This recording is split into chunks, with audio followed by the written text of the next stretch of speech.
किसी नंबर को डिवाइड कैसे किया जाता है। चलिए आज हम सीखते हैं डिवीजन। डिवीजन जानने से पहले हमें ये बात जाननी होगी कि डिवीजन साइन पे कौन सी चीज़ें कहाँ लिखी होती है, जैसे डिवाइजर, डिवाइडेंड, कोसेंट या रिमाइंडर।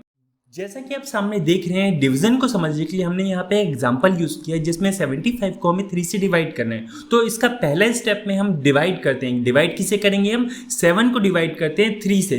तो क्यों करते हैं? क्योंकि हम जानते हैं 7 जो होता है वो 3 से बड़ा है।